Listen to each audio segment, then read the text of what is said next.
مسیح میں آپ سب کو سلام۔ میرا نام ہے مشا مبارک اور آپ دیکھ رہے ہیں Jesus is the light T V.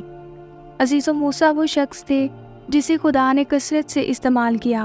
موسیٰ فرعون کے فرزند کے طور پر مصر میں پلے بڑھے۔ جب وہ 40 برس کے ہوئے تو انہوں نے اپنے عبرانی بھائیوں کی مدد کرنے کی کوشش کی، مگر وہ بری طرح ناکام ہوئے۔ عزیزو، وہ اپنی جان بچانے کے لیے مدیان کے صحرا کی طرف بھاگ نکلے، جہاں پہاڑ پر خدا کے ساتھ ملاقات کے بعد خدا کے لوگوں کو فرعون کی غلامی سے رہائی دلانے کے لیے خدا کی روح کے اختیار اور قوت سے مصر واپس آئے۔ یہ اسی وقت ممکن ہوا جب انہوں نے یہ سیکھ لیا کہ خدا کے کام کو جسم کے زور پر نہیں بلکہ روح القدس کی تحریک سے کرنا ضروری ہے۔ یہ ہماری قابلیت نہیں بلکہ خدا کی طرف سے اس کے کام کے کرنے کے لیے بخشی گئی صلاحیت ہے۔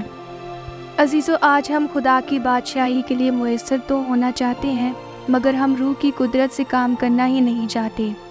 عزیزو، روح میں کیا گیا کام ہمیں اس لائق کرتا ہے کہ ہم اس کی مرضی کو پورا کریں۔ جب ہم دیکھیں گے کہ روح کی مدد سے خدا کے کام کرنے میں اسی کی مرضی پوری ہوئی ہے تو اس کا نتیجہ خوشی ہوگا۔ کلام میں لکھا ہے کہ یہ نہ زور سے نہ طاقت سے بلکہ خدا کے روح سے۔ عزیزو، آج ہمیں غور کرنے کی ضرورت ہے کہ خدا نے جس مقصد کے لیے مجھے اور آپ کو بنایا ہے، کیا اس کو میں نے اور آپ نے اپنی زندگی میں پورا کیا ہے یا نہیں؟ اس دنیا میں بے شمار مذاہب ہیں، اور ہر مرد، عورت، لڑکے اور لڑکی کے دل میں ایک بنیادی آرزو ہے کہ اپنی خالق خدا کی پرستش کرے، اسے جانے، اس سے پیار کرے، کیونکہ عزیزو، خدا نے ہمیں اسی لیے خلق کیا ہے۔ بہت سارے لوگوں کے ذہن میں یہ سوال آتا ہے، اس دنیا میں اتنے زیادہ مذاہب ہیں اور عقائد بھی ہیں، تو پھر صحیح کون سا ہے؟ ہندو کئی دیوتاؤں کی پوجا کرتے ہیں، یہودی ایک خدا کی عبادت کرتے ہیں، اور بھی مذاہب ہیں جو صرف ایک خدا کی عبادت کرتے ہیں، وہ پھر بھی ایک دوسرے کے مخالف ہیں۔ عزیزو، ان سب مذاہب کا درست ہونا ناممکن ہے، کیونکہ خداوند یسوع مسیح نے فرمایا کہ وہ وقت آتا ہے، بلکہ اب ہی ہے کہ سچی پرستار باپ کی پرستش روح اور سچائی سے کریں گے، کیونکہ باپ اپنے لیے ایسے ہی پرستار ڈھونڈتا ہے۔ عزیزو، ضرور ہے کہ ہم نئے سرے سے پیدا ہوں۔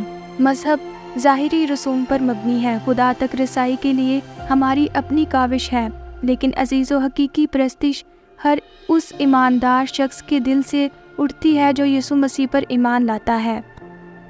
عزیزو، خوشگوار زندگی اسی وقت شروع ہوتی ہے جب ہم اپنے نجات دہندہ خداوند یسوع مسیح کی دل کی گہرائیوں سے پرستش کریں۔ اگر آپ اپنی زندگی میں فتح پانا چاہتے ہیں تو پھر یسوع مسیح کی پرستش کرنے کے لیے وقت نکالیں۔ خداوند آپ سب کے ساتھ ہو، آمین۔ اگر آپ کو یہ ویڈیو اچھی لگی تو آپ اس ویڈیو کو لائک کیجیے اور ہمارے چینل کو سبسکرائب کیجیے۔